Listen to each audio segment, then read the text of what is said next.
Oh, hey, YouTube. Hi, everybody. So I am Katie, and welcome to this video where we're going to be talking about where to find the things that you need in London. If you have just moved here from another country, it is hard to find things when you are first getting set up here. I did promise this video, I want to say about a year ago. I'm so sorry it's taken me this long, but honestly, I had a lot more to learn, and I probably still have a lot more to learn. So if you catch anything that I say in this video where you're like, that's not quite right, I believe you. I now interrupt this video to give you guys a quick message from today's sponsor, Amber Students. Amber is a leading accommodation provider for students worldwide. Through Amber, you can book accommodation in 3 easy steps. You can go on their engine and search by university, search by campus, look on map view, and fully geo-localized locations. Your search will be complete with room info, 24/7 assistance, a 3D view of the room, and community reviews. Once you have selected an accommodation that really suits your needs as a student, wherever you're planning to live in the world, you can do instant bookings, online rental contracts, and fully integrated global payments. One of the absolute best things about Amber is that there are no negotiations, and they help you find accommodation at the right place at the right time. So if you are a person studying abroad, it is so crucial to have a place that you can call your own before you get to the country, because if you're just going for university, sometimes your visa won't kick in until, a couple of weeks before you start school. So with Amber, you can really get yourself set up before you even land. Amber will help you find affordable housing. They can help you find roommates. They help you through the payment processing and paperwork that happens in each individual country. They provide really easy access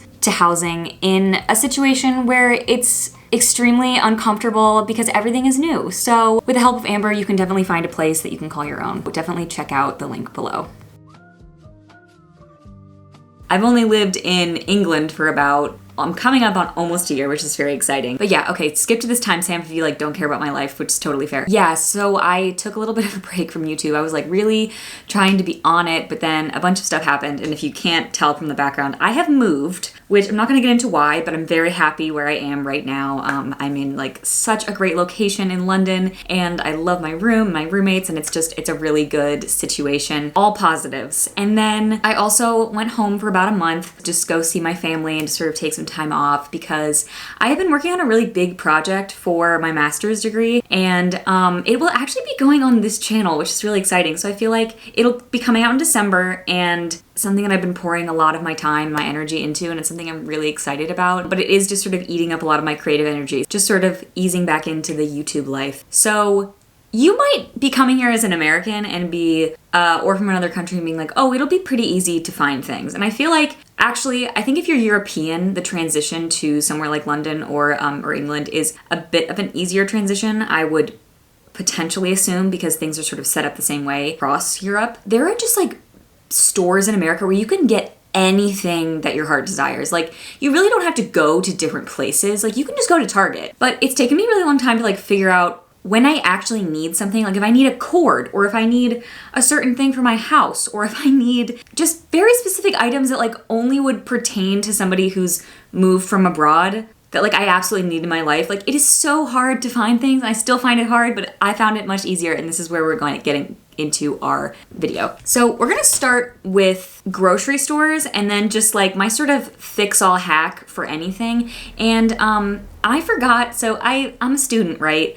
And I needed this very specific tech item for my television degree, and I had to order it from Amazon, and then of course I forgot to cancel my free Prime membership. So now I have an Amazon Prime membership, and it's the student one, so I can't go back on it. I have now realized that having Amazon Prime in London, I know it's not good, and it's big consumerism, and I should be shopping local, but oh my god, having an Amazon account here makes such a big difference. It's actually a bit laughable. I have so many boxes in our kitchen right now because I have ordered so many things that I absolutely needed, things like a toaster, things like utensils, those types of things, not frivolous. Well, I did order a picnic blanket, but that's different. That came in a bag. But having an Amazon account, and if you're coming from America, from what I understand, because my parents have an Amazon account, and I usually would just use that if I was living in Charleston or wherever, because I'm a big mooch. And I realized that you can't actually order things from other countries.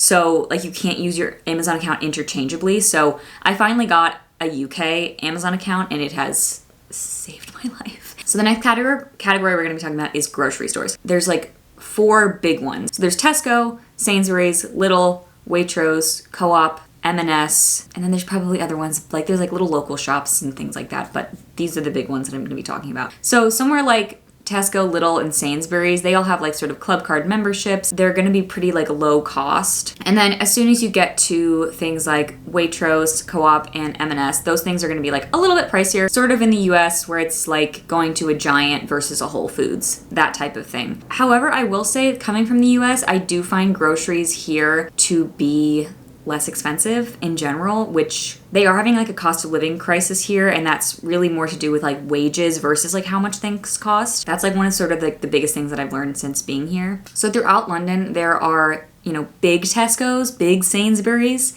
but then there's like a Tesco Express or a Sainsbury's local, and those I have been told are like generally more expensive, but they are convenient. Like pretty much a Tesco Express or a Sainsbury's local is going to be on like every other corner, and they do come in handy because they're close by. Because if you're going to do like a big shop somewhere to the grocery store, you are going to have to do things like take the bus, find a tube station that's nearby. Usually if you take the bus, it's a little bit more of like a direct route, so you're not carrying like bags of stuff by yourself. But that's definitely something to keep in mind when you're shopping in a big city, is that you're going to have to get all that stuff that you bought home.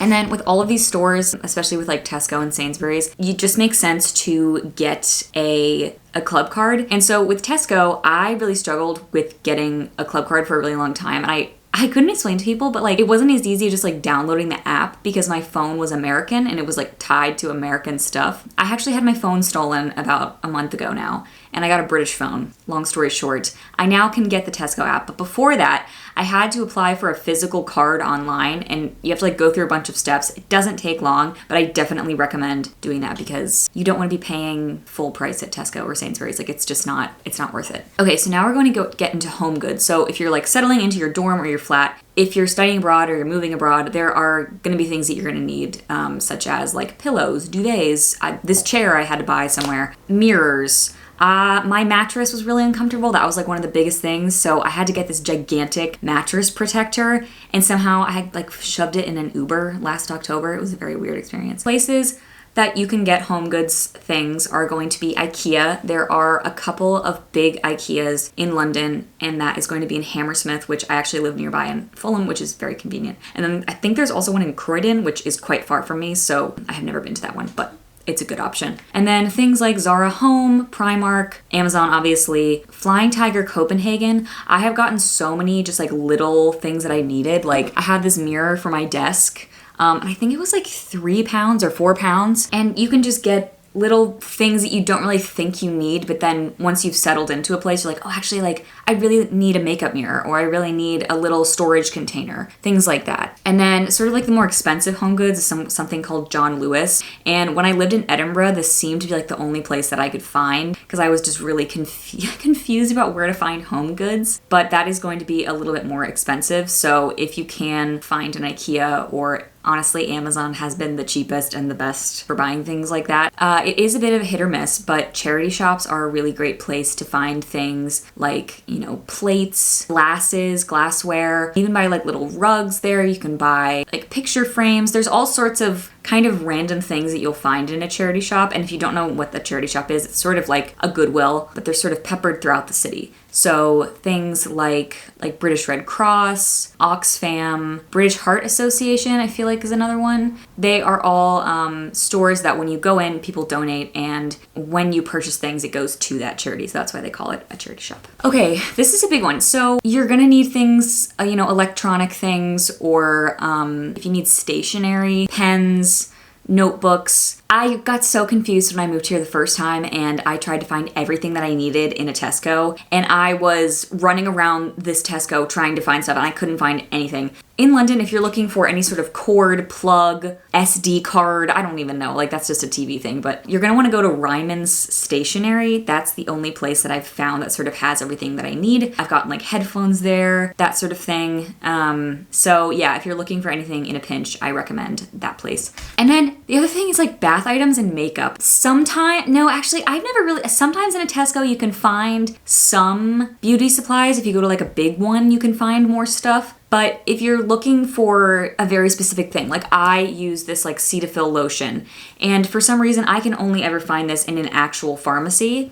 So it just makes more sense that if you're going to get, like if you're running out of shampoo and bath products, just go to one of these stores. So Boots is like it's the place to go. But there are going to be little Boots and then there are big Boots, which are sort of like a CVS, Walgreens mixed with a Sephora. So they'll have like big makeup, like stuff, but then also if you go downstairs they have like, you know, regular drugstore things that you'd find. You can also find, you know, makeup and skincare things at a place called Space NK. That's going to be more like a traditional Ulta or Sephora. And then Superdrug is just like, it just has everything drugstore related, and you can buy nail polish, you can buy shampoo, all of that kind of stuff. And then sort of like the best areas for like if you're doing a big shop in London, I would say Hammersmith. They have a really, you know, big selection of shops, and it is close to a tube station, so you can find an IKEA, a Primark, big Sainsbury's. It will be sort of easier for you to get transport if you do come home with a few items. And then things that you should bring with you.